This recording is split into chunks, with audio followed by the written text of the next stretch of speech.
segenap keluarga besar PCM Pundong yang saya hormati.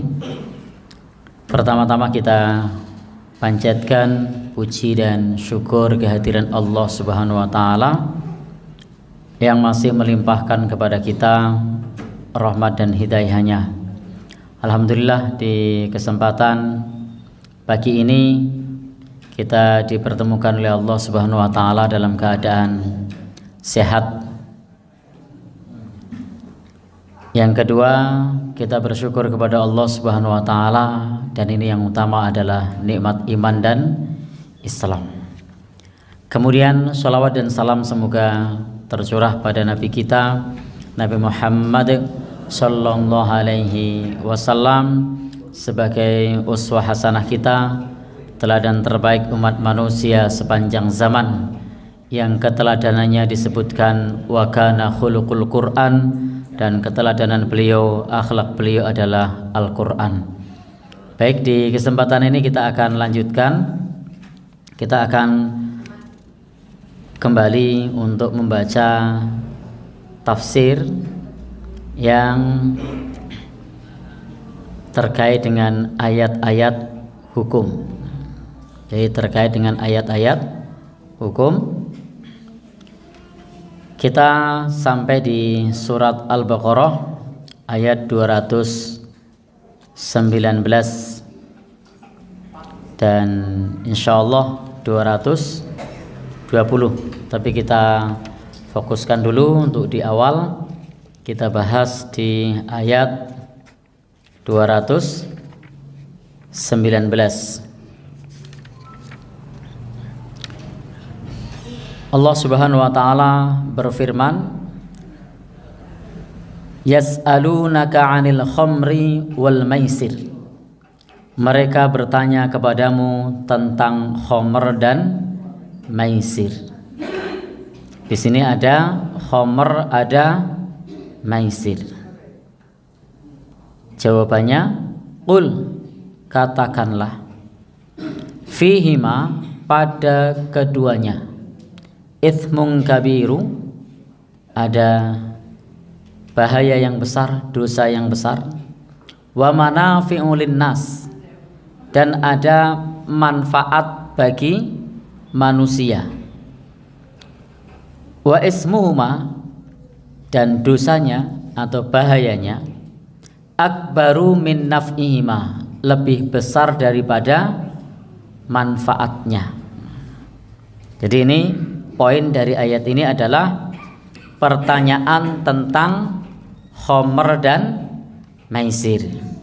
Jawabannya adalah bahayanya lebih besar daripada manfaatnya. Jadi jawabannya bahwasanya bahayanya lebih besar daripada manfaatnya. Baik, sekarang kita bahas dulu apa yang disebut dengan khamr. Khamr itu adalah min asir, dari perasan al-inab, anggur, dan juga yang lainnya. Jadi prinsipnya di sini khamr itu dari sesuatu yang halal. Apa tadi? Anggur. Anggur itu halal apa haram? Halal. Sebenarnya tidak hanya anggur, bisa dari buah yang lainnya. Apel, bisa enggak? Bisa. Kurma, bisa tidak? Bisa. Maka khamr ini adalah minuman yang dibuat dari perasan buah-buahan. Ini disebut dengan khamr. Dan khamr ini secara bahasa adalah al-khamru fil lughah, bahwa khamr secara bahasa itu adalah apa yang menutup bagi akal. Jadi khamr itu adalah sesuatu yang satrul aql, menutup akal. Termasuk Bapak Ibu, di bab ini prinsip dari khamr itu adalah kullu muskirin, segala sesuatu yang memabukkan. Jadi segala sesuatu yang memabukkan itu adalah khamr. Dengan apapun orang itu memberi nama. Karena orang memberi nama khamr dengan nama yang berbeda-beda. Bahkan ada yang menamai khamr itu dengan bir. Bir itu bahasa Arab artinya baik. Padahal khamr baik apa tidak? Meskipun dikasih nama baik, dia adalah khamr. Karena prinsip khamr adalah segala sesuatu yang memabukkan. Kullu muskirin khamrun. Segala sesuatu yang memabukkan dia adalah khamr. Maka apa saja ma askara kathiruhu faqaliluhu haram. Apa yang dalam jumlah banyak itu memabukkan, maka sedikitnya pun haram. Jadi jika dikonsumsi dalam jumlah banyak itu memabukkan, sedikitnya pun haram. Bapak Ibu, di sini bisa kita ambil satu kaidah. Saya sudah pernah sampaikan ini di beberapa pertemuan yang lalu, bahwa sesuatu yang asalnya halal bisa menjadi haram karena berubah wujud. Sesuatu yang asalnya haram, yang tadinya bukan asalnya, yang setelah itu menjadi haram, ketika berubah wujud bisa menjadi halal. Contohnya adalah khamr. Khamr itu asalnya adalah halal, yakni buah-buahan. Karena terfragmentasi, maka dia berubah menjadi khamr, sehingga hukumnya menjadi haram. Ketika khamr didiamkan begitu saja, lalu terfragmentasi ulang, maka dia menjadi cuka. Cuka hukumnya halal. Jadi buah itu halal berubah jadi khamr haram, khamr berubah jadi cuka halal. Ini kaidah perubahan wujud. Beberapa saat yang lalu sempat saya sampaikan di sini. Saya masih ingat waktu itu ada bu dokter yang kemudian bertanya tentang hukum apa waktu itu. Nah, jadi di sini ketika kita menjumpai ada produk-produk makanan yang di situ mencantumkan khamr misalnya, maka harus dilihat apakah khamr tersebut sudah berubah wujud atau belum. Kalau kemudian dia berubah wujud, maka statusnya bukan lagi khamr. Sehingga jangan kaget kalau kemudian di situ dapat sertifikasi halal dari MUI, karena alkoholnya itu, khamrnya itu sudah berubah wujud. Sebagaimana khamr yang berubah wujud menjadi cuka, maka cuka statusnya tidak haram, tapi statusnya adalah halal. Sehingga jangan ngegas duluan. Kadang-kadang ngegas duluan, wah ini makanan haram nih, tidak boleh. Ada sekolah Islam misalnya di situ menyediakan snack, lalu di snacknya itu ada kandungan komposisinya salah satunya adalah turunan dari khamr. Lalu wali muridnya buru-buru datang ke kepala sekolah atau ke bagian konsumsi marah-marah, nih apa-apaan ini, sekolah Islam kok ngasih minuman makanan yang haram. Nah, itu gagal paham. Nah, karena di situ ketika ada sertifikasi dari MUI halal, maka itu sudah berubah wujud sehingga tidak dihukumi dari hukum asalnya. Maka cuka dengan khamr senyawa kimianya berbeda. Kalau khamr itu memabukkan, kalau cuka tidak memabukkan. Buah itu memabukkan mboten? Mboten. Tapi kalau jadi khamr memabukkan. Maka di dalam masalah khamr kaidahnya bukan mengandung atau bukan, tapi kaidahnya jika dikonsumsi dalam jumlah banyak itu memabukkan, maka itu adalah khamr. Meskipun mengandung khamr, kalau dalam jumlah banyak tidak memabukkan, maka itu bukan khamr. Jadi konsepnya bukan mengandung, tapi memabukkan atau tidak. Karena kalau konsepnya mengandung khamr itu haram, maka kita tidak boleh makan apel, tidak boleh makan jeruk, tidak boleh makan kurma, tidak boleh makan ketela, tidak boleh apa sih dimak mengko. Nah, karena semua itu mengandung khamr. Tapi meskipun kita ini makan kurma sak keranjang tidak akan mabuk. Kita makan apel sak liri mabuk mboten? Paling wetenge kemelakaran. Nah, tapi tidak akan mabuk ya.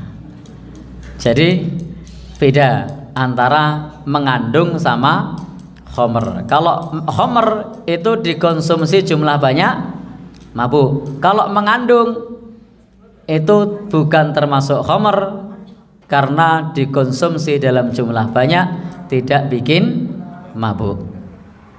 Ada yang tanya, lah kalau durian gimana? Durian itu mabuk.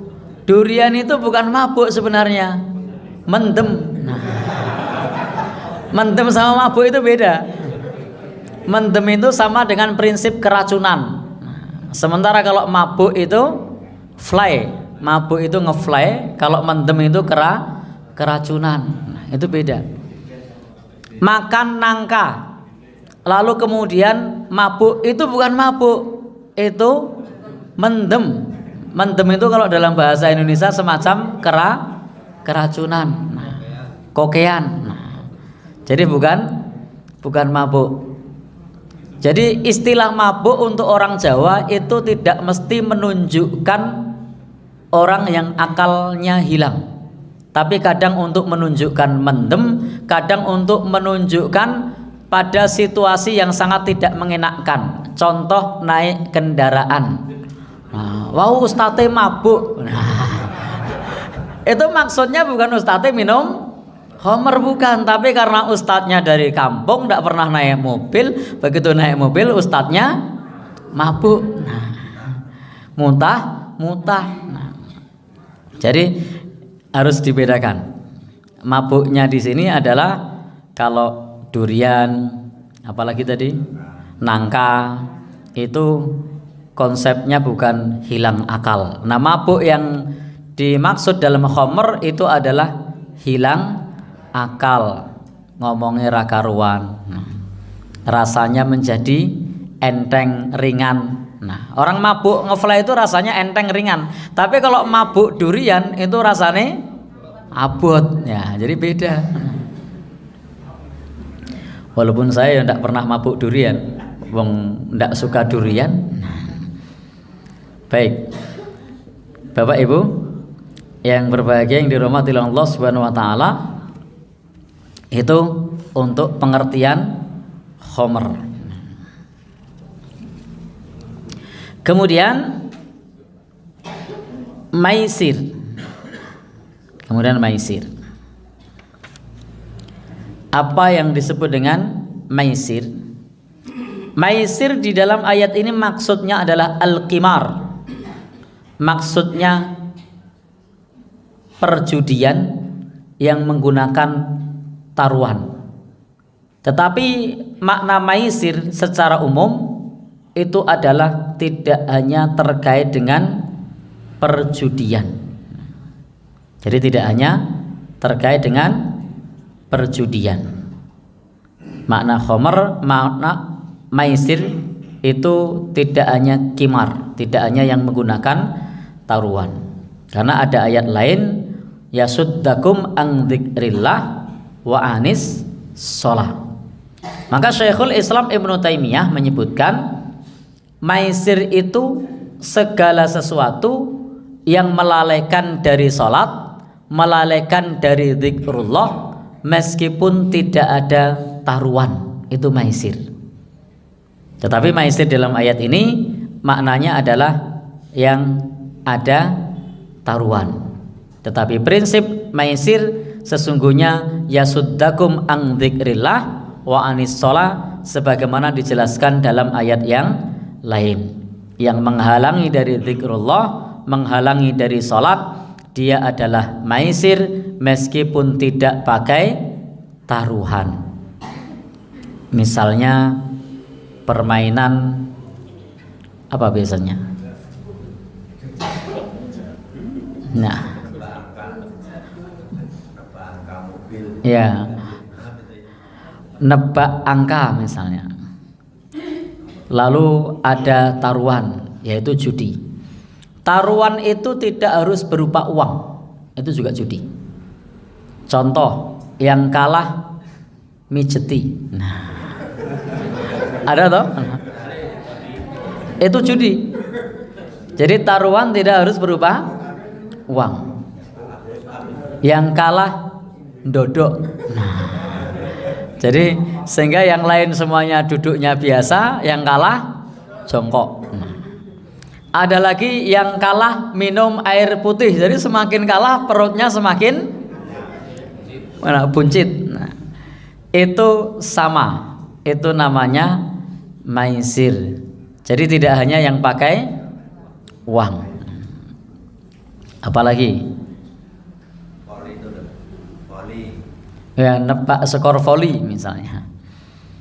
Dan seterusnya. Intinya perjudian itu yang ada taruhan ataupun tidak ada taruhan, dia adalah maisir. Misalnya tidak ada taruhan tapi membuat kita lalai dari sholat. Main catur, seko esuk tekan sore mentelengi papan catur, sampai zuhur pun lupa, asar tidak dikerjakan, maghrib bablas, isya ketiduran. Maka ini namanya maisir meskipun tidak pakai taruhan. Baik, itu tentang pengertian. Kemudian di ayat ini memberikan jawaban, bahayanya lebih besar daripada manfaatnya. Baik. Manfaat yang dimaksud di sini, manfaat khamr yang dimaksud di sini adalah manfaat perdagangan. Karena perputaran ekonomi saat itu salah satu yang diperoleh oleh penduduk yang ada di Mekah maupun Madinah adalah jualan khamr. Karena hampir-hampir seluruh penduduk itu hari-harinya mengkonsumsi khamr. Maka kalau orang sekarang ada orang yang mabuk nyimpen sebotol 2 botol itu masih kalah sama penduduk Mekah Madinah. Mereka nyimpennya 1 gentong 2 gentong. Nah, jadi kenapa? Karena mereka hari-harinya minum khamr dan mereka juga memproduksi khamr dan memperjualbelikan khamr, sehingga manfaat yang dimaksud adalah manfaat perdagangan. Bahwasanya memang khamr itu ada manfaatnya, ada bahayanya, tapi bahayanya lebih besar daripada manfaatnya.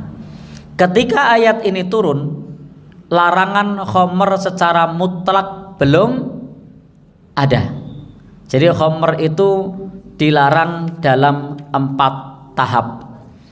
Ayat ini adalah tahap yang kedua. Jadi ayat ini adalah tahap yang kedua.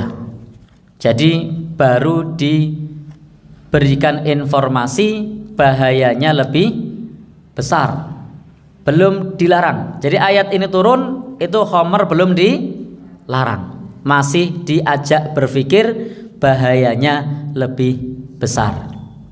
Kenapa kok tidak langsung dilarang? Penduduk di sana tidak akan mampu untuk meninggalkan secara langsung karena sudah terbiasa dengan khamr setiap hari, maka butuh proses. Bapak dan saudara yang berbahagia yang dirahmati Allah Subhanahu wa taala, maka yang pertama Allah Subhanahu wa taala menurunkan ayat di surat An-Nahl. Di situ disebutkan bahwa ada di antara buah-buahan itu yang dijadikan minuman memabukkan. Ayat yang turun pengakuan ada buah-buahan yang dijadikan minuman memabukkan. Tahap kedua dikasih tahu bahayanya lebih besar daripada manfaatnya. Tahap tiga itu yang ada di surah An-Nisa. Allah berfirman, apa firmannya? La taqrabus shalah wa antum sukara. Jangan mendekati salat sementara kamu sedang mabuk. Orang-orang sudah mulai meninggalkan sebagian. Jadi para sahabat itu kalau mabuk nunggu waktu setelah sholat isya. Iya bener. Kenapa? Karena jangan sholat kalau sedang mabuk. Jadi mereka tidak berani kalau mabuk setelah maghrib atau mabuk sebelum maghrib. Mabuknya setelah isya dengan harapan nanti subuh sudah sadar. Itu para sahabat Rasul dulu begitu, karena ayatnya adalah jangan mendekati sholat kalau kamu sedang mabuk. Itu tahap 3. Larangannya masih juz'iyah, sebagian. Ya. Kalau ayatnya nomornya saya tidak hafal, saya hafal bunyinya. Saya bukakan dulu, coba saya carikan. La taqrabus shalah wa antum sukara. Wahai orang-orang yang beriman, jangan mendekati sholat kalau kamu sedang mabuk. Artinya ayat ini sebenarnya sudah mansuh. Karena kalau ayat ini tidak mansuh hukumnya ya, bukan mansuh ayatnya. Kalau bunyinya, bacaannya masih ada, tetapi hukumnya itu sudah mansuh. Artinya tidak boleh dipahami dengan pemahaman secara terbalik.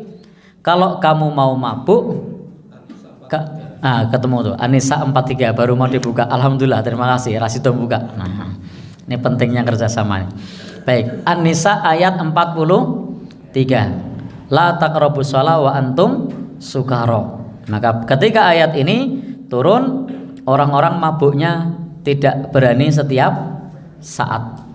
Mereka mabuk hanya saat-saat waktunya jauh dari sholat. Kemudian final bahwasanya khamr itu adalah memabukkan setelah turun surat Al-Maidah. Innamal khamru wal maisiru wal ansabu wal azlam rijsun min amalis syaitan. Sesungguhnya khamr, sesungguhnya maisir, kemudian mengundi, nasib untuk berhala menggunakan apa niko? Anak panah, maka itu adalah najis, termasuk perbuatan syaitan. Fahal antum muntahun, apakah kalian termasuk orang yang berhenti? Nah, ayat ini final, khamr hukumnya haram.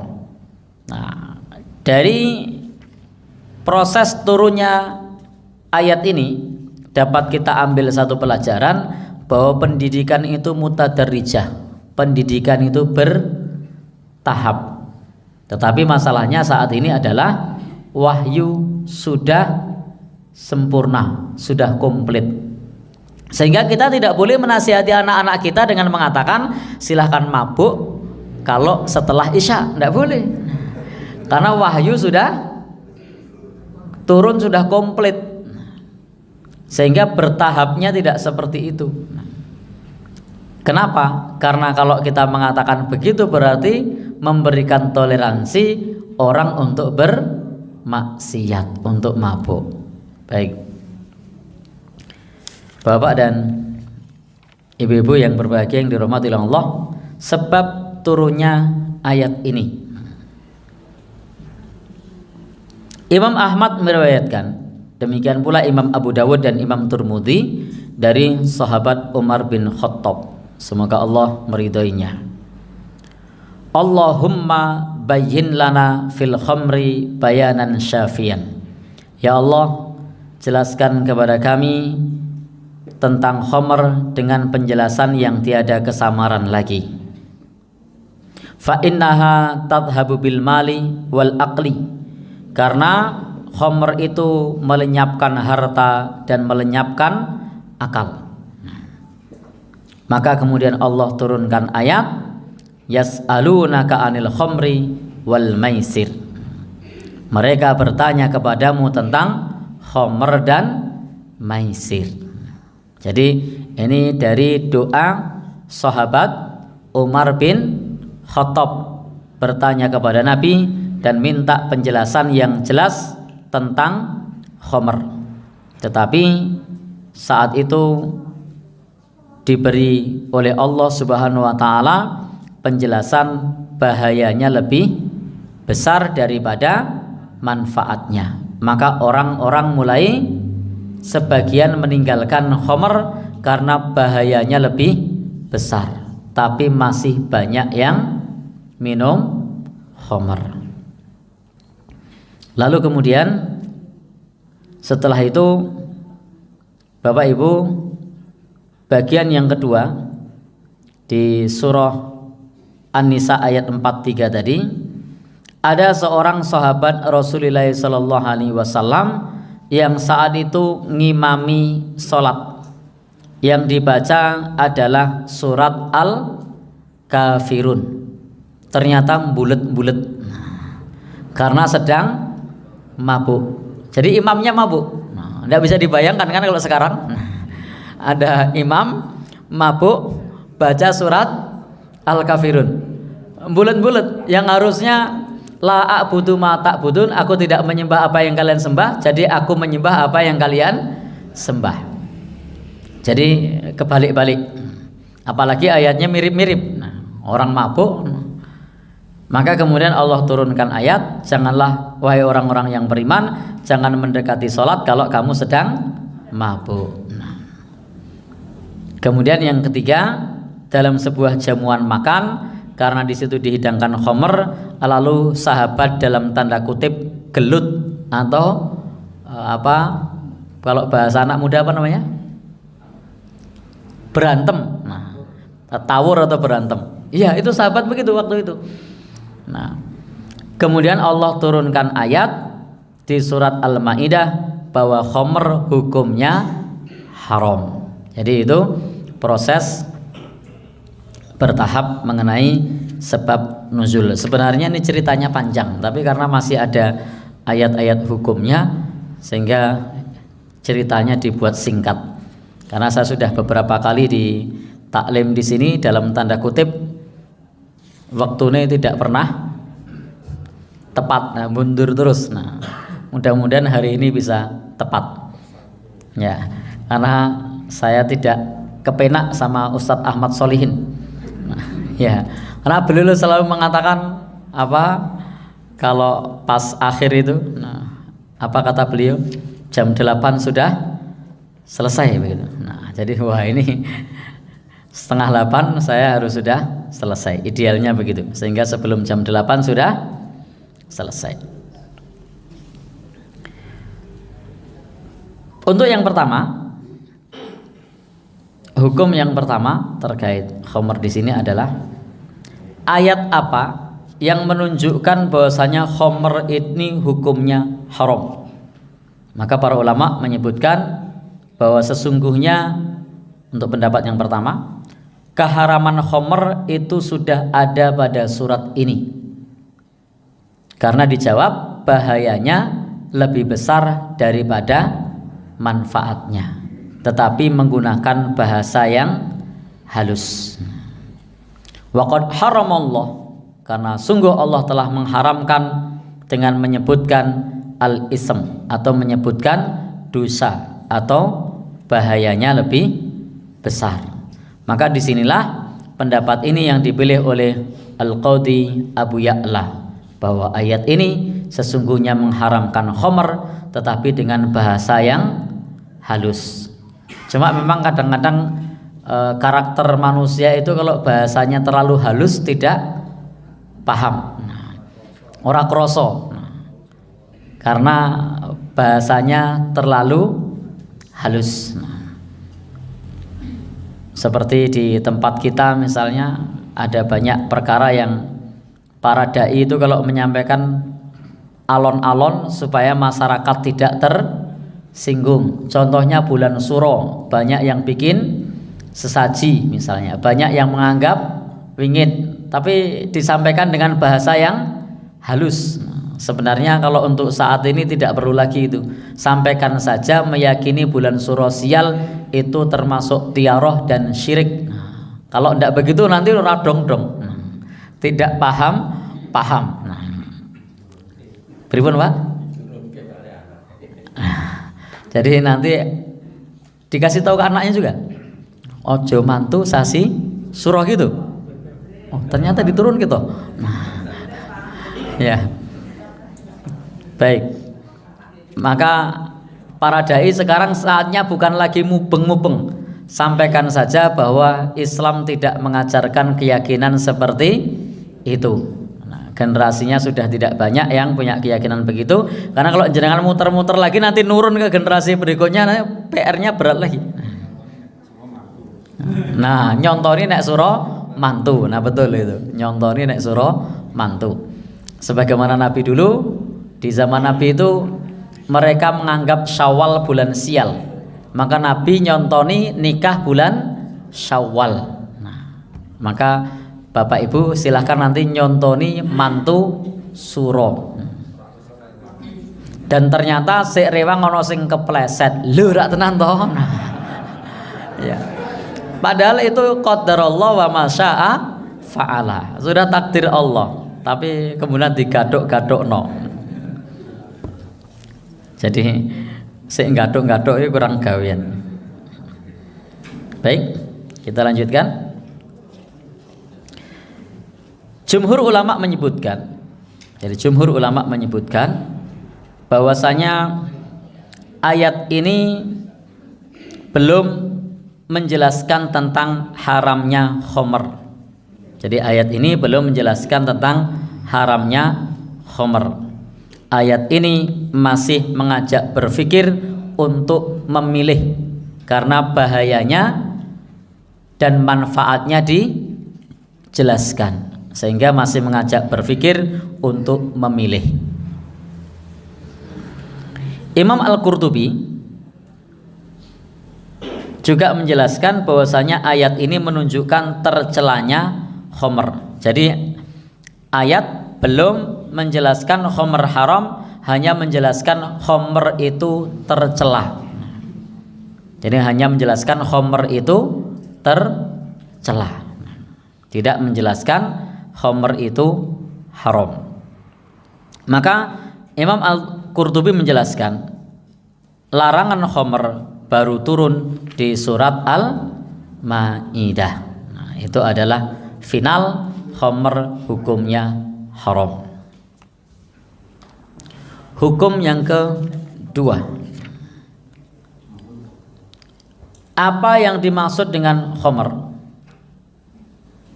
Apakah dia adalah nama dari segala sesuatu yang memabukkan? Ikhtalafal ulama fi ta'rifil khamri. Para ulama berbeda pendapat mengenai pengertian khamr.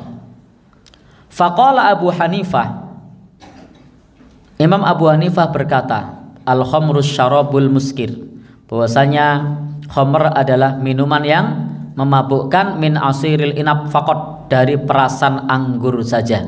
Jadi kalau bukan perasan anggur, dia bukan khamr. Jadi kalau Imam Abu Hanifah berkata khamr itu hanya yang terbuat dari anggur. Kalau tidak terbuat dari anggur, dia bukan khamr. Seperti minuman dari kurma atau dari yang lain, itu tidak disebut khamr. Jadi dia tidak disebut khamr menurut Imam Abu Hanifah. Tetapi kalau memabukkan juga tidak boleh dikonsumsi, tapi bukan khamr. Khamr hanya perasan anggur saja, mengacu kepada kebiasaan orang-orang Arab dulu menggunakan buah anggur. Maka Bapak Ibu, ini juga apa yang disampaikan oleh Imam Ats-Tsauri dengan pendapat yang sama. Yang kedua, pandangan jumhurul ulama, Imam Malik, Imam Asy-Syafi'i, dan juga Imam Ahmad, ila annal khamra, bahwasanya khamr itu adalah ismun likulli syarabin, nama untuk setiap minuman muskirin yang memabukkan. Jadi minuman yang memabukkan apapun, sawa'un kana min asiril inab, sama saja dia dari perasan anggur, awit tamar atau kurma atau yang lainnya, itu adalah khamr. Dan ini adalah madhabnya para ahli hadis, madhabnya ahlul hijaz, madhabnya jumhur ulama. Jadi dari apapun asalnya, selama dia memabukkan, hukumnya adalah khamr. Sehingga tinggalkan segala minuman yang memabukkan, karena dia adalah khamr. Bapak Ibu-ibu yang berbahagia, yang dirahmati Allah Subhanahu wa taala, karena itu dilihat dari penjelasan ini, manakah yang lebih kuat? Insya Allah yang lebih kuat adalah pandangan jumhur ulama. Hadis-hadisnya sangat banyak. Kenapa Imam Abu Hanifah berpendapat beda? Karena suatu saat ada seorang sahabat yang minum minuman perasan dari rendaman kurma. Nah, dan rendaman kurma itu tidak dilarang oleh Rasulullah Shallallahu Alaihi Wasallam, dan itu namanya nabid. Memang nabid itu boleh selama belum menjadi khamr. Maka nabid itu jamnya harus tidak boleh melandang. Kalau jamnya berlebih, itu juga berpotensi menjadi khamr. Ada yang pernah bikin nabid? Pernah? Sekedar direndam air. Ya, sekedar direndam air. Berapa lama, Pak? Malamnya 4 hari. Oh iya. Hanya 3 butir. Ya, seminggu ya jadi khamr nanti. Baik. Jadi hanya dalam waktu yang singkat saja, tidak dalam waktu yang lama. Sehingga menurut Abu Hanifah, kalau yang direndam itu bukan anggur, maka dia namanya nabid, dia bukan khamr. Nah, ya, yang merendam kurma tadi namanya nabid. Tetapi sama saja, nanti kalau kemudian sampai terfragmentasi, dia juga khamr. Jadi yang membedakan adalah terfragmentasi atau belum. Sehingga meskipun kurma, kalau sampai memabukkan, dia tetap khamr. Karena prinsipnya buah-buahan yang mengandung khamr bisa dijadikan khamr. Jadi semua buah-buahan yang mengandung khamr bisa dijadikan khamr. Baik. Kemudian dalil dari jumhur ulama. Nabi bersabda dari sahabat Ibnu Umar bahwa kullu muskirin khamrun wa kullu muskirin haram. Setiap yang memabukkan adalah khamr dan setiap yang memabukkan adalah haram. Ini contoh dalil yang dikemukakan oleh jumhur ulama. Meskipun di sini dalilnya banyak. Maka ada hadis lain masih menurut sahabat Ibnu Umar bahwa pada saat turunnya pengharaman khamr, maka khamr itu dibuat dari beberapa bahan. Ada yang dari anggur, ada yang dari kurma, ada pula yang dari ya kalau di tempat kita macam-macamnya begitu. Ada yang dari tepung dan seterusnya. Intinya ada banyak macam khamr di zaman Nabi Sallallahu Alaihi Wasallam. Meskipun yang populer adalah yang terbuat dari anggur. Baik. Dalil yang lain tidak usah dibaca, kita langsung masuk ke topik berikutnya.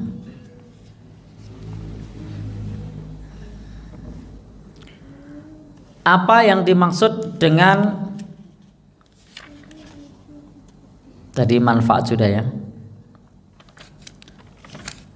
Yang ketiga, apa yang dimaksud dengan maisir yang diharamkan? Apa yang dimaksud dengan maisir yang diharamkan? Kalau tadi sudah kita sampaikan di awal, konsep maisir diharamkan karena dapat menghalangi dari mengingat Allah dan juga menghalangi dari sholat. Kemudian maisir di sini adalah segala bentuk sesuatu yang menggunakan taruhan. Sehingga kalau tidak menggunakan taruhan, maka statusnya dia bukan maisir. Jadi biasanya kalau mau membuat permainan itu tidak menggunakan taruhan. Kecuali Bapak Ibu permainan yang sifatnya hibah itu boleh. Jadi yang sifatnya hibah, lalu kemudian sebenarnya bukan taruhan tapi lebih kepada hadiah. Contoh misalnya ada sponsornya, kemudian yang menang dapat hadiah, itu bukan termasuk judi.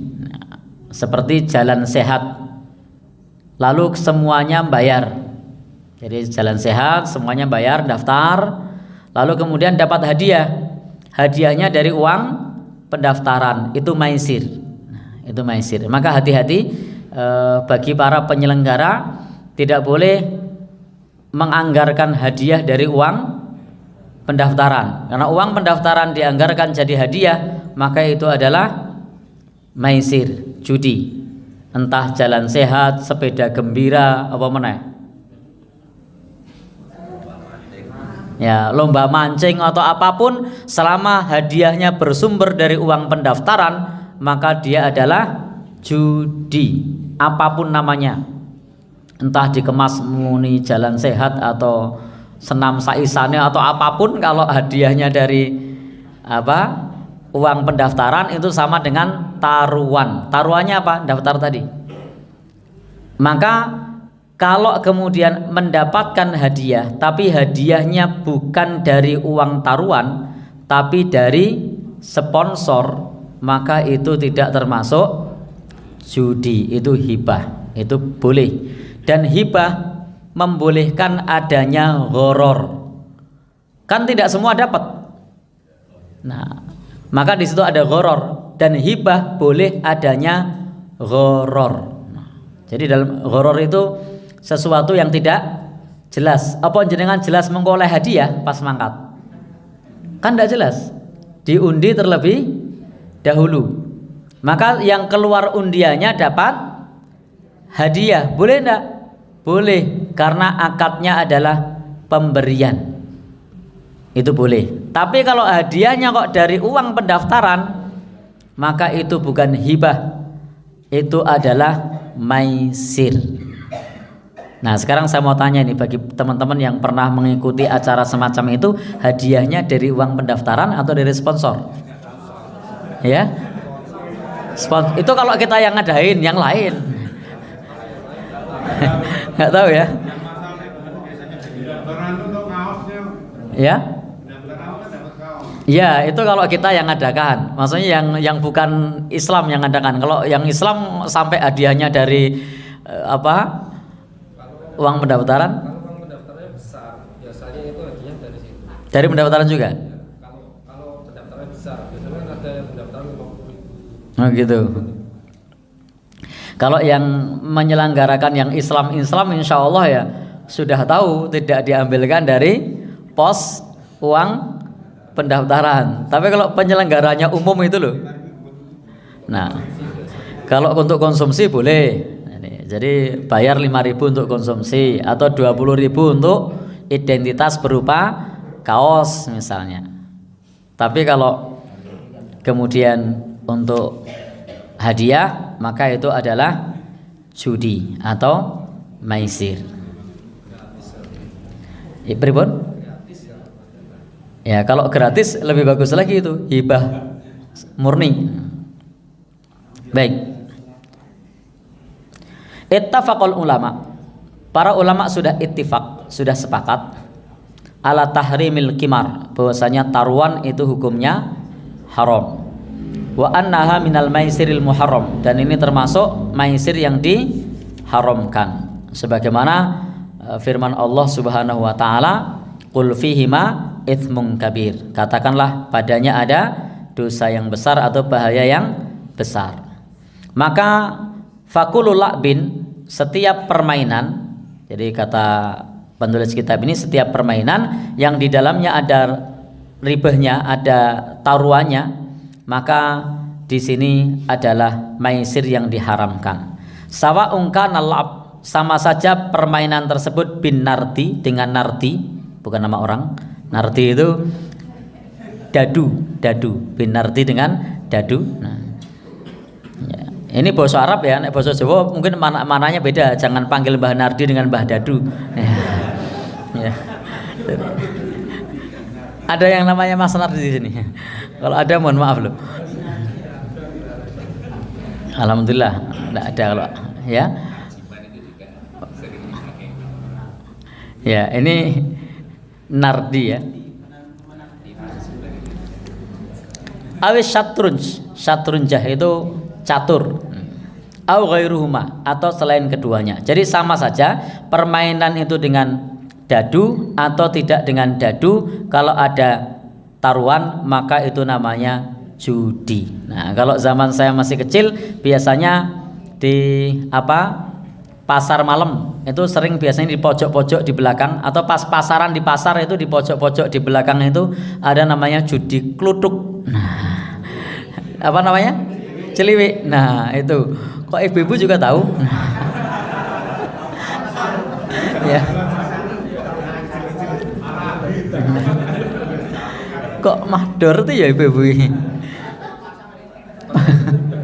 Kalau saya dulu ini kerep ndelok itu loh zaman cilik. Nah, jadi itu ya. Jadi tidak pernah ikut main, tapi sering lihat. Dan aslinya ngelihat yang semacam itu tidak boleh, karena sama saja dengan mendukung, mestinya nahi mungkar. Tapi zaman semono aku ora ngerti nek ngono kira oleh. Nah, ngertine ya ndelok ngono wae. Baik. Termasuk juga semacam undian. Nah, undian di zaman kita itu juga ada yang termasuk bagian dari judi. Contohnya membeli barang nanti dapat hadiah, sementara barangnya harganya naik, itu juga judi.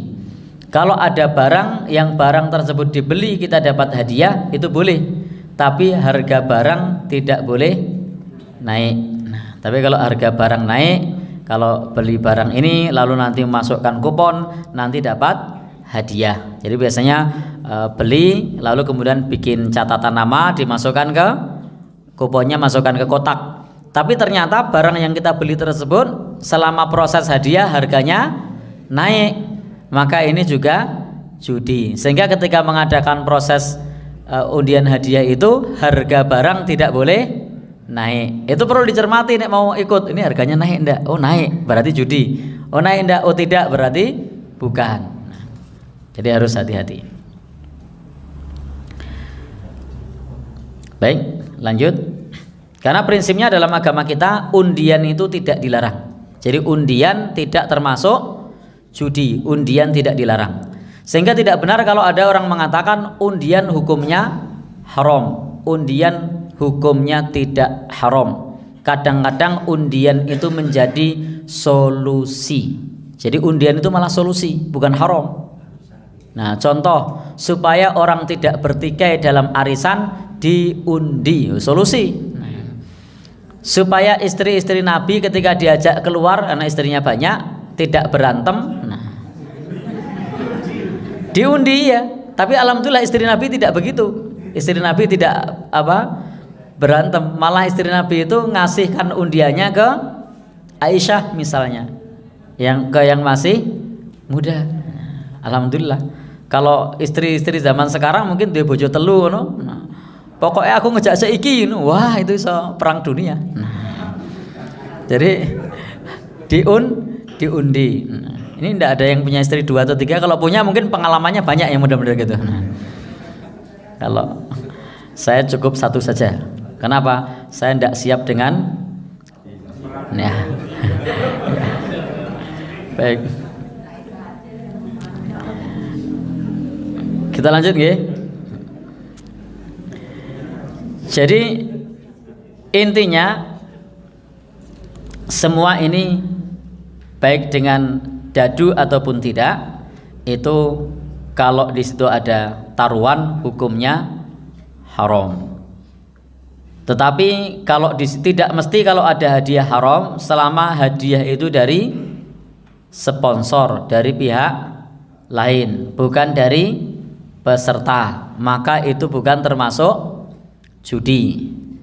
Kemudian undian tidak termasuk sesuatu yang haram, sebagaimana Nabi ketika mengundi istrinya kalau mau ikut dalam sebuah safar, termasuk Nabi mengatakan kalau manusia itu tahu tentang shaf pertama, maka Nabi mengatakan andaikan manusia itu harus berundi, lastahamu, niscaya orang-orang itu akan berundi, akan membuat undian. Jadi undian tidak haram. Yang haram adalah karena sumber hasilnya dari uang iuran peserta.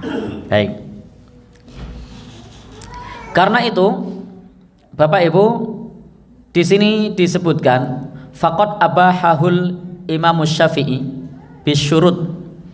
Imam Asy-Syafi'i membolehkan permainan dengan syarat. Dzakarohal Imamul Fakhr, sebagaimana yang disebutkan oleh Imam Fakhr atau Imam Fakhrur Razi. Di sini dibolehkan dengan syarat. Wa qala Asy-Syafi'i, dan Imam Asy-Syafi'i menyebutkan boleh untuk melakukan permainan kalau terpenuhi 3 syarat. Jadi kalau mau buat permainan monggo, tapi penuhi syaratnya. Syaratnya tidak banyak, cuma 3. 1, yakni idza khala anir rohan, apabila tidak ada taruhan. Jadi kalau mau permainan tidak boleh ada taruhan. 2, wal lisan anit tughyan, lisannya tidak boleh misuh. Nah, biasanya orang permainan misuh napa mboten? Ada orang main kartu.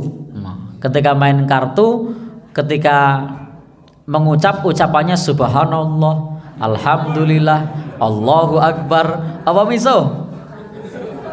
Misuh nggih? Dapat kartu bagus itu. Ya. Alhamdulillah, apa gimana? Kalau ternyata kartunya jelek, ngucapnya apa? Apa yang diucapkan kira-kira? Ya, istighfar, astagfirullah gitu. Baik. Arang-arang ngono kuwi. Ora tumon aku. Walisan anitukian, artinya lisannya tidak melampaui batas. Kalau mau adakan permainan, maka silahkan tidak usah pakai taruhan, lisannya dijaga. Permainan apa saja, karena setiap permainan itu berpotensi lisannya tugyan, lisannya melampaui batas. Meskipun permainan olahraga itu juga berpotensi begitu. Nek kalah ngamuk, nek menang umuk. Nah, sudah ini penyakit ini. Nah. Gimana Pak? Ya. Jadi tidak boleh lisannya miso. Yang ketiga, wassalah anin nisyan, dan sholatnya tidak boleh lupa. Nah, jadi 3, tidak ada taruhan. Yang kedua, lisannya dijaga. Yang ketiga, tidak meninggalkan sholat. Fahuwa kharijun anil maisir, maka ini sudah mengeluarkan dari hakikat maisir. Nah, li'annal maisir, karena maisir tersebut itu dengan menghilangkan harta, termasuk tadi taruhan, meninggalkan sholat, lisannya tidak dijaga. Maka kalau bisa menjaga ketiganya, maka tidak bisa disebut sebagai maisir.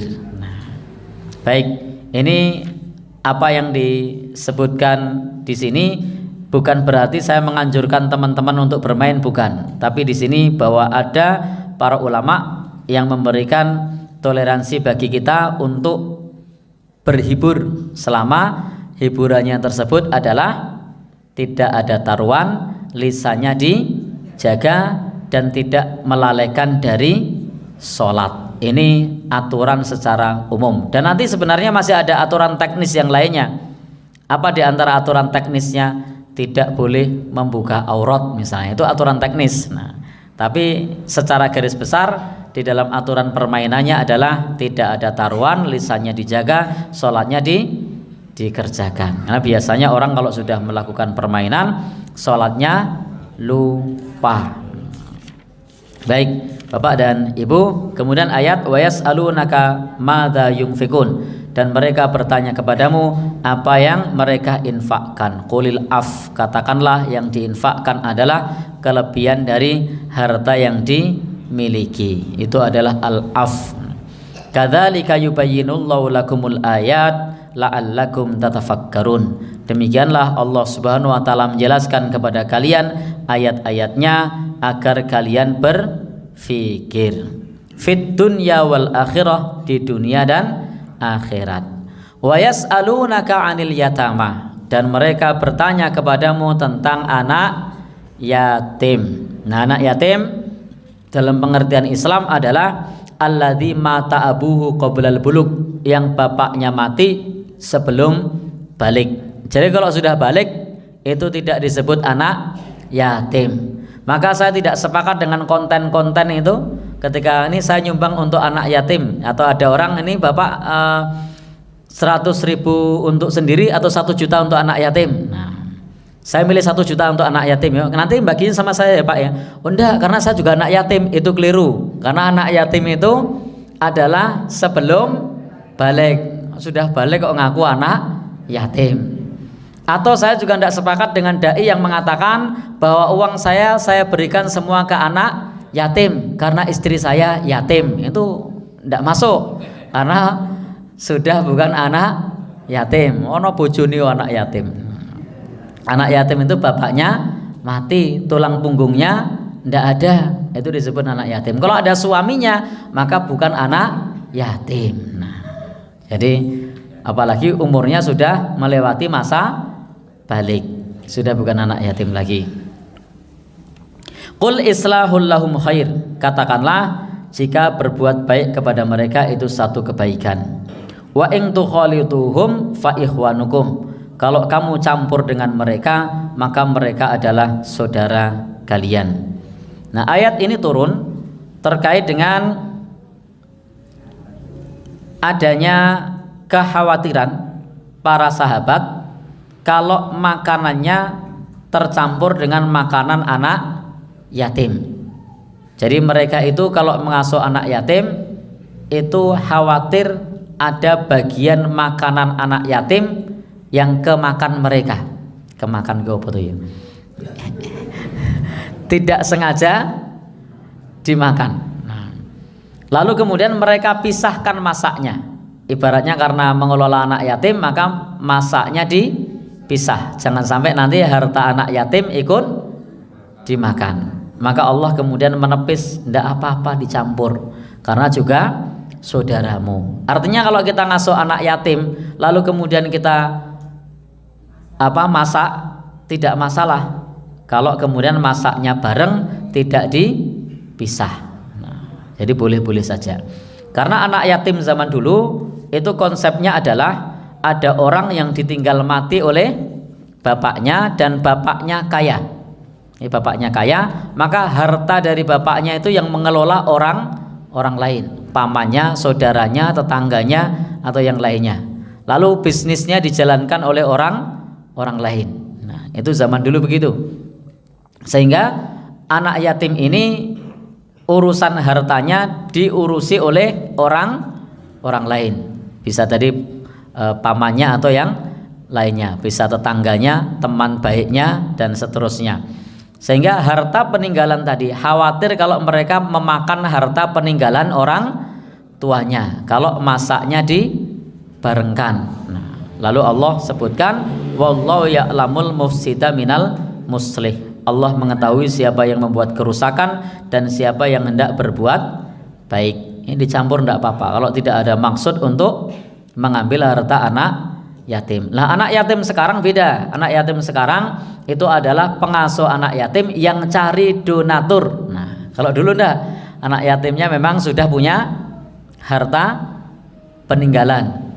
Kalau sekarang anak yatim yang memang dia enggak punya apa-apa, pengurus yang ngurusi anak yatim cari donatur. Boleh enggak donatur ini kemudian ikut ma'am?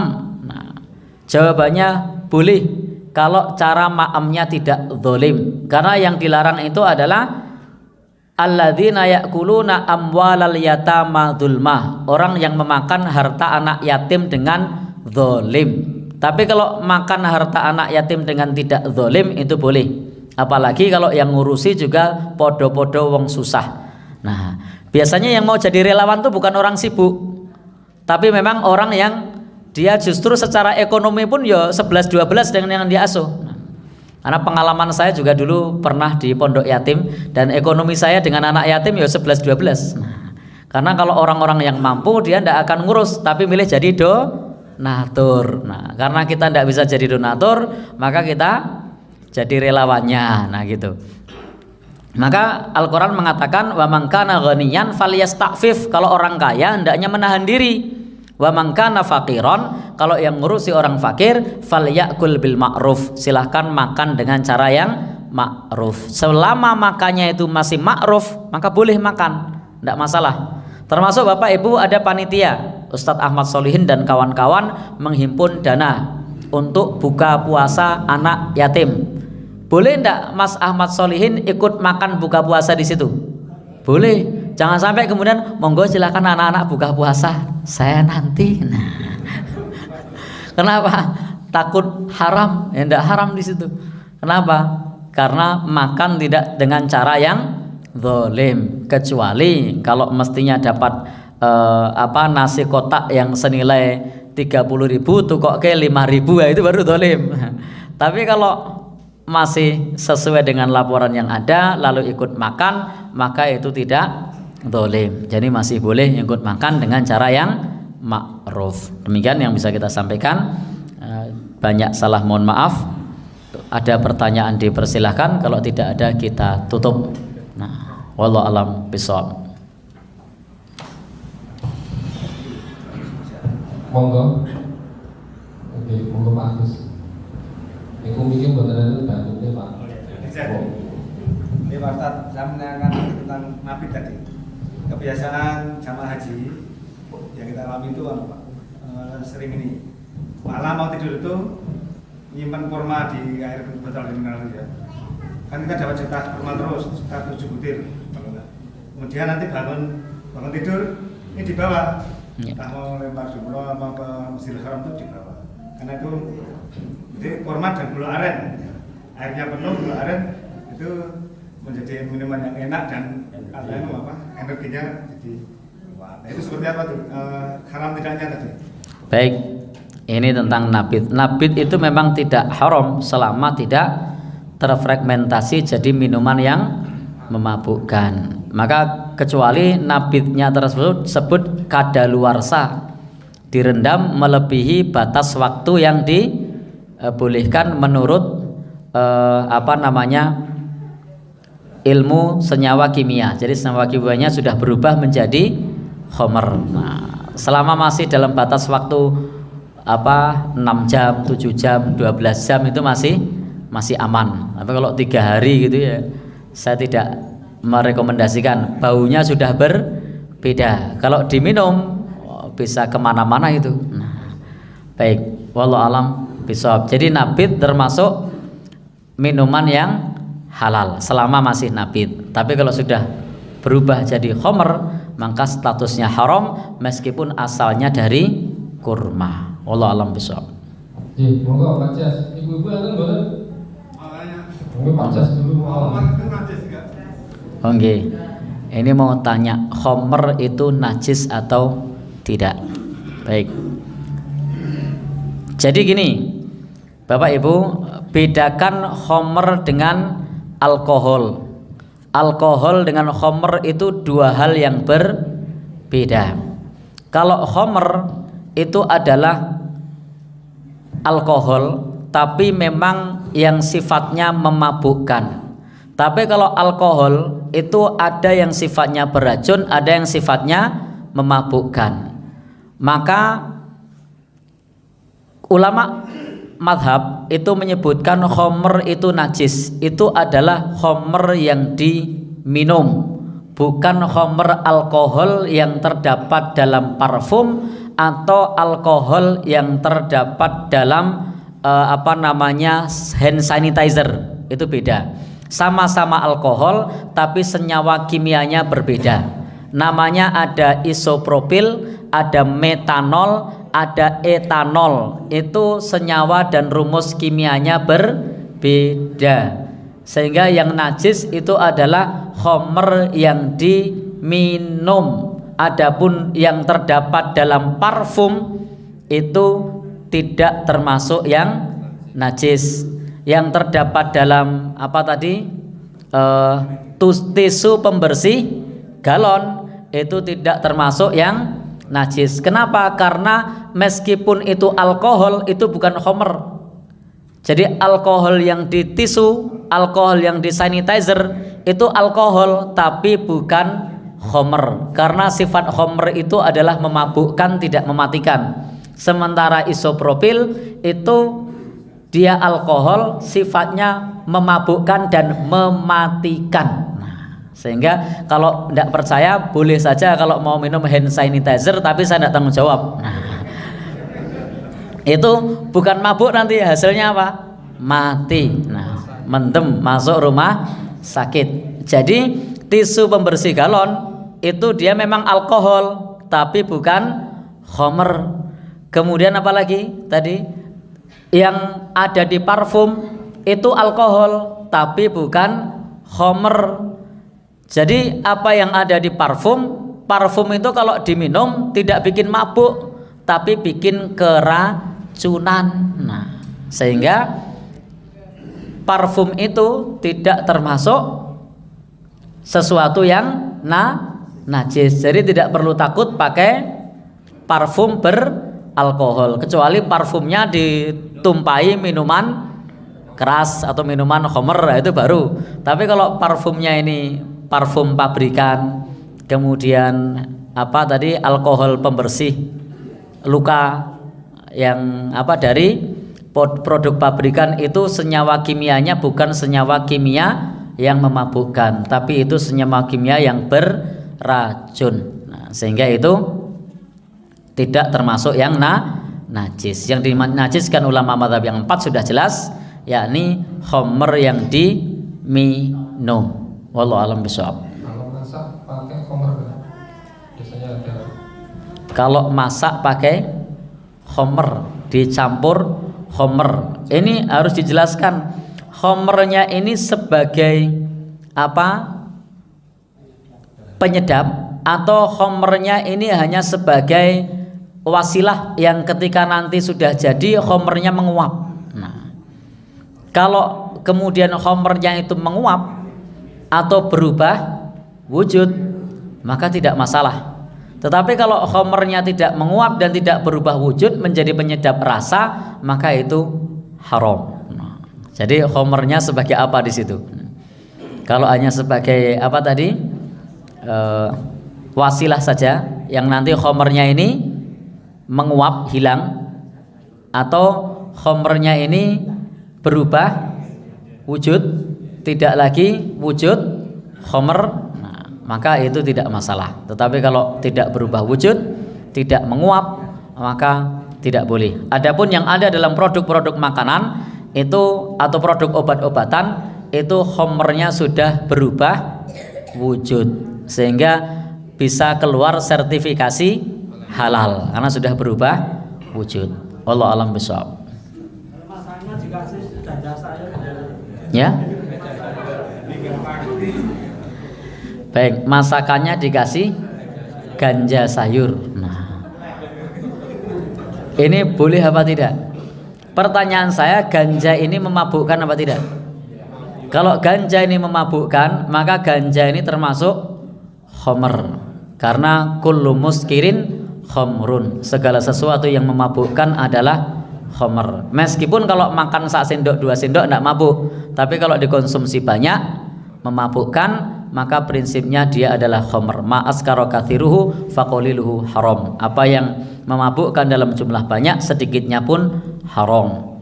Dan khomer itu tidak harus cair, bisa padat, bisa bubuk, bisa pil, bisa macam-macam. Selama dia memabukkan, maka dia masuk khomer. Meskipun masuknya dengan cara diasepi, dengan cara disuntik, selama dia dihisap betul, ibu malah update. Nah, jadi itu namanya khomer. Yang penting dia memabukkan. Meskipun namanya ganja sayur, kalau bikin asal ganja itu memabukkan dalam jumlah banyak, maka statusnya adalah khomer, karena tidak berubah karena di sayur. Beda tadi kalau kemudian dijadikan alat untuk memproses sesuatu. Nah, kalau dijadikan alat untuk memproses sesuatu, maka statusnya itu nanti ketika sudah jadi produk jadi, khomernya sudah tidak ada, atau khomernya berubah wujud. Nah, itu tidak masalah. Tetapi kalau ganja sayur tadi tidak berubah wujud dan bukan sebagai alat tapi sebagai produk, maka jelas hukumnya tetap haram. Wallahu alam bisawab. kalau diberi uang dari hasil menang judi hukumnya Ya. Diberi uang dari hasil menang judi, terakhir ya. Nah, ya. Baik, diberi uang dari hasil menang judi halal atau haram? Baik, sini. Diberi uang dari hasil menang judi itu hukumnya bagi yang menerima. Kita ngomong uang ya, bukan ngomong proses. Uangnya hukumnya halal, bukan haram. Kenapa? Kaidahnya begini, saya sudah sering sampaikan kaidah ini. Innama hurrima likasbihi fahuwa haramun lil kasib faqat. Sesuatu yang haram karena usahanya, maka hanya haram bagi yang mengusahakan saja. Duna man akhadahu minhu bitariqim mubah. Tidak menular ke orang lain yang memperoleh darinya dengan cara yang mubah. Jadi uang haram itu diperoleh dengan cara saling ridho. Ketika berpindah tangan, maka yang menerima statusnya halal. Dosa dia itu karena tidak amar ma'ruf nahi mungkar. Jadi tak tampani ning ojo dibaleni. Nah, itu baru bener. Nah, jadi wah itu tidak boleh. Nah, itu dosa karena mendukung. Nah, jadi intinya tadi uang pemberian yang sumbernya adalah sumber yang haram, tapi haramnya adalah haram saling ridho. Jadi haram itu ada dua, ada haram saling ridho dan ada haram dengan cara tidak ridho. Kalau haramnya saling ridho, berpindah tangan, maka yang menerima hukumnya halal. Contoh tadi ada orang main judi, lalu kemudian Mas Agus dikasih uang. Nah, ketika orang main judi tadi memperolehnya dengan cara saling ridho. Nah, maka ketika Mas Agus dikasih, status Mas Agus yang terima halal. Ning Mas Agus ngerti dosanya karena Mas Agus ra gelem ngelingke. Nah, tapi uangnya halal. Tapi beda tadi, ada pencuri. Pencuri ngambilnya dengan cara ridho apa enggak? Tidak. lalu kemudian hasil penjualannya dikasih Mas Agus, atau nyuri handphone telu nyomas gue siji. Nah, maka bagi Mas Agus haram. Kenapa? Karena tadi cara memperolehnya bukan saling ridho. Jadi harta haram yang diperoleh dengan cara saling ridho itu kalau merembet ke orang, maka orang yang nerima tidak haram. Yang haram hanya yang mengusahakan saja. Contoh, ada pelaku riba, rentenir. Itu ketika orang ngasih bunga itu dengan ridho apa tidak? Ridho. Bahkan dia yang pinjam sendiri yang bilang, "Kulo nyambut sak yuta wis mengko tak anaki rapopo," ya toh? Dia sendiri yang nawarkan. Berarti yang memperoleh tadi dengan cara saling ridho. Tapi dalam Islam ini haram. Uang dia uang haram. Lalu dikasih ke temannya, "Iki untungku laku njilehke duit." Nah, maka yang terima tadi halal apa haram? Halal. Yang terima halal. Ya? Hasil korupsi kan tidak ridho yang dikorupsi. Yang dikorupsi ridho apa enggak? Jadi harus dilihat dia diperoleh dengan cara saling ridho atau tidak. Harta haram yang diperoleh dengan cara saling ridho, kalau kemudian diberikan kepada orang lain, orang yang menerima statusnya adalah halal. Tetapi dosanya karena tidak amar ma'ruf nahi mungkar. Tetapi uang yang diperoleh dengan cara tidak saling ridho, maka yang menerima statusnya haram. Bahkan di negeri kita yang menerima bisa menjadi tersangka. Bisa enggak? Bisa. Ada orang nyolong handphone telu, iki nggo jenengan. Nah, kira-kira yang terima bisa jadi penadah enggak? Bisa.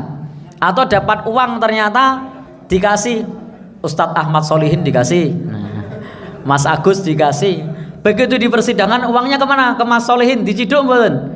Ciduk. Nah, tapi beda kalau riba, ndak bakal diciduk.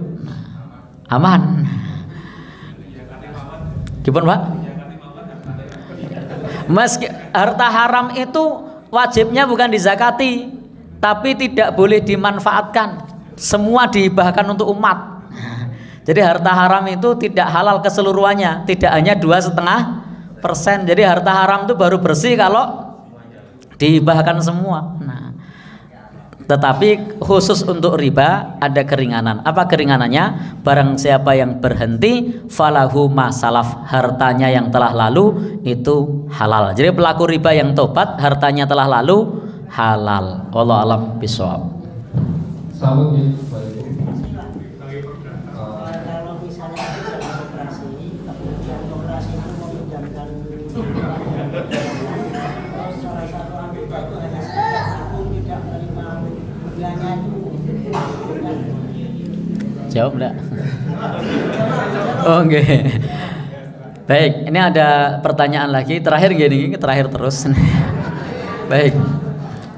Ada satu koperasi simpan pinjam yang di situ ada ribanya. Lalu ada yang ikut nabung tapi dia tidak mengambil ribanya, tidak mengambil bunganya. Hukumnya gimana? Sama, hukumnya adalah riba. Ribanya di mana? Karena ketika ada bunganya kemudian tidak kita manfaatkan, bunganya nanti akan dikembangkan lagi. Jadi masih lebih baik bunganya diambil, disumbangkan daripada bunganya tidak diambil. Jadi sama-sama riba, bunganya diambil juga riba, bunganya tidak diambil malah bunganya nanti untuk nyimbang riba. Nah, jadi daripada bunga untuk nyimbang riba, lebih baik bunganya diberikan kepada, nah kasihkanlah jismu itu. Nah,